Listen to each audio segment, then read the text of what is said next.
మీరు మాలా మంచి ఫుడీసా? ఈరోజు మా ఇంట్లో వేడివేడి అన్నము, స్పైసీ మటన్ ఫ్రై, అలానే స్పైసీ మటన్ ములక్కాడ గ్రేవీ కర్రీ. ఈరోజు మేమైతే మా డైట్ ప్లాన్కి బంద్ చెప్పేసి మటన్తో మాయాజాలం చేసేద్దామని నిర్ణయించేసుకున్నాము. మటన్ను ఎలా వండినా అద్భుతంగానే ఉంటుంది. ఇలా చిరుజల్లులు పలకరిస్తున్న వేళ వేడివేడి మటన్ను కర్రీ కానీ ఫ్రై కానీ తయారు చేసుకుని వేడివేడి అన్నంలో లాగించేస్తూ ఉంటే మాలా డైట్ ప్లాన్లో ఉన్న వాళ్ళకి నోటికి స్వర్గము, పొట్టకి హాయిగా అనిపిస్తుంది. మరి నేను నా స్టైల్లో మటన్ కూర ఏ విధంగా చేశాను అనేది ఒకసారి చూసేయండి. మటన్ కర్రీ అందరూ చేస్తారు. చేసే దాంట్లోనే కాసింత ఉప్పులు కారాలు తగిలించడంలో కానీ మసాలాని వేయడంలో కానీ నేర్పరితనం ఉంటే ఆ చెయ్య బాగా తిరిగినట్టే. ఈ మటన్ కర్రీ చూస్తూ ఉంటే నోరు ఊరిపోతుంది కదా. ఇకైతే ఏ విధంగా తయారు చేసుకోవాలో ఒకసారి చూసేద్దాము. అయినా అదేంటోనండి, మనం కాసింత బొద్దుగా తయారైతే మనకన్నా కూడా మన చుట్టుపక్కల వాళ్ళు బరువెక్కిపోయినట్టు వాళ్ళు ఫీల్ అయిపోయి మనల్ని ఫీల్ చేసేసి వెయిట్ లాస్ అవ్వాలి లావైపోతున్నావు అంటూ తనతనడం మొదలు పెడతారండి. ఎవరు ఒళ్ళు వాళ్ళు మోసుకున్నప్పటికీ అదేంటోనండి చుట్టుపక్కల వాళ్ళు ఒళ్ళు మోసేస్తున్నట్టు ఫీల్ అయిపోతారు. సరే, మనం మన కర్రీలోకి అయితే వెళ్ళిపోదాము. సన్నగా తరుక్కున్నటువంటి ఉల్లిపాయ ముక్కలు, కొంచెం కరివేపాకు, కొంచెం కొత్తిమీర, అలాగే స్పైసీ మటన్ కాబట్టి ఒక 5 పచ్చిమిరపకాయలు తీసుకున్నాను. మీడియం సైజ్ ములక్కాళ్ళు 3 అయితే తీసుకున్నాను. శుభ్రంగా క్లీన్ చేసి పెట్టుకున్నాను. అలానే కుక్కర్లో 1 కిలో మటన్కి పసుపు, ఉప్పు, కారం, అల్లం వెల్లుల్లిపాయ పేస్ట్ పట్టించేసి 4 విజిల్లు వచ్చేంత వరకు చక్కగా 4 విజిల్లు వచ్చేంత వరకు ఉడికించేసాను మటన్ని. ఇప్పుడు మటన్ ఉడికించుకున్నటువంటి కుక్కర్లోనే ఒక 2 గిన్నెలు నూనె అయితే పోసేసి నూనె కొంచెం ఈ విధంగా మరగనిచ్చి ఇందులోనే ఉల్లిపాయ ముక్కలు, పచ్చిమిరపకాయ ముక్కలు అన్నీ వేసి కొంచెం వేయించాల్సి ఉంటుంది. అప్పుడప్పుడు బరువు తగ్గాలనుకుని డైట్ ప్లాన్స్ మొదలుపెట్టిన వాళ్ళు ఈ విధంగా అప్పుడప్పుడు కూడా తినచ్చు. మన నోరుని మనం కట్టేసుకోలేం కాబట్టి రెగ్యులర్గా కాకపోయినా కనీసం వారానికి ఒకసారో నెలకి 2 సార్లు అయినా మనమైతే మటన్ రైస్ తీసుకోవచ్చు.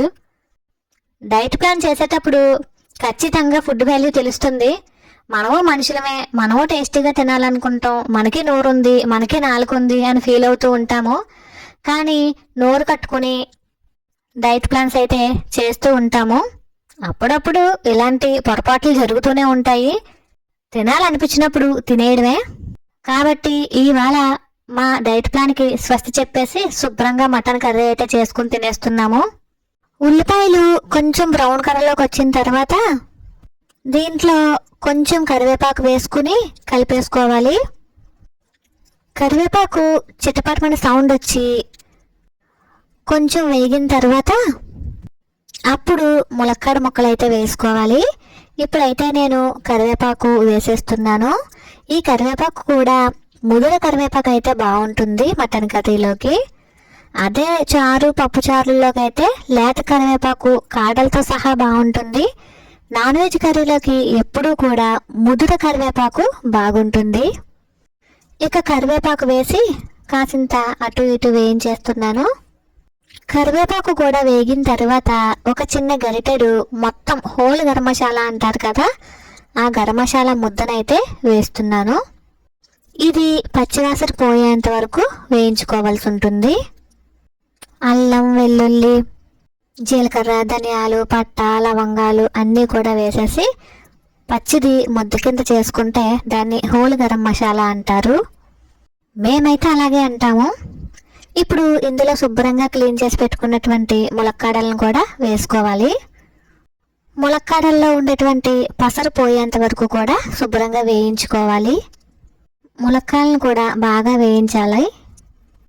ఇలా ములక్కాయల్లో ఉన్నటువంటి పసరంతా పోయేంత వరకు వేయించిన తర్వాత కొంచెం పసుపు, రుచికి సరిపడగా ఉప్పు, అలానే కారము వేసుకోవాలి.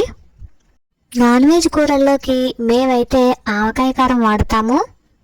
నాన్ వెజ్ కూరల్లోకి ఆవకాయ కారం భలే రుచిగా ఉంటుంది.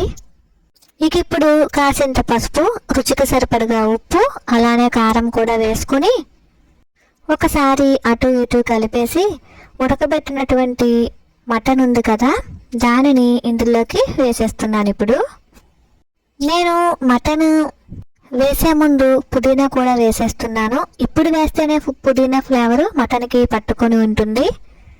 ఇక ఉడకబెట్టినటువంటి మటన్ అయితే వేసేసుకుంటున్నాను. అంతే వేయట్లేదు, ఒక 1/2 కిలో తీసుంచాను, దాంతో ఫ్రై చేద్దామని, స్పైసీ మటన్ ఫ్రై చేద్దామనేసి. ఒకసారి అటు ఇటు కలిపి కొంచెం మగ్గిన తర్వాత ఒక గ్లాస్ నీళ్ళు అయితే పోసేసి విజిల్ పెట్టి 3 విజిల్ వచ్చేంత వరకు ఉడికించాలి.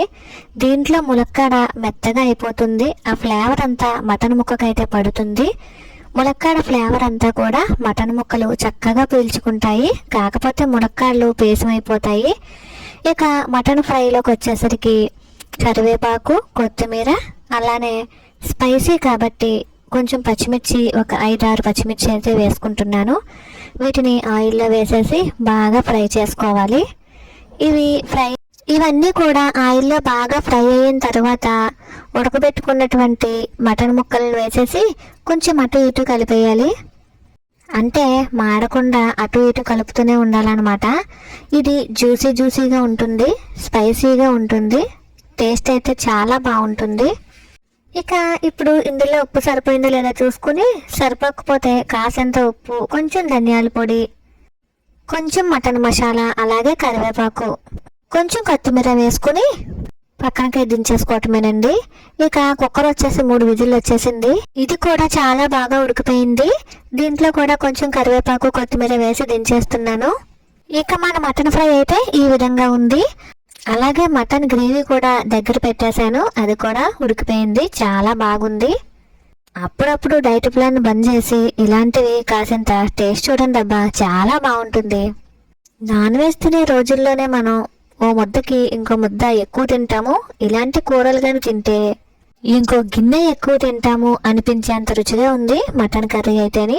మటన్ ఫ్రై కూడా చాలా బాగుంది. మరైతే ఒకసారి ట్రై చేసి టేస్ట్ ఎలాగుందో నా కామెంట్ సెక్షన్లో తెలియజేయండి.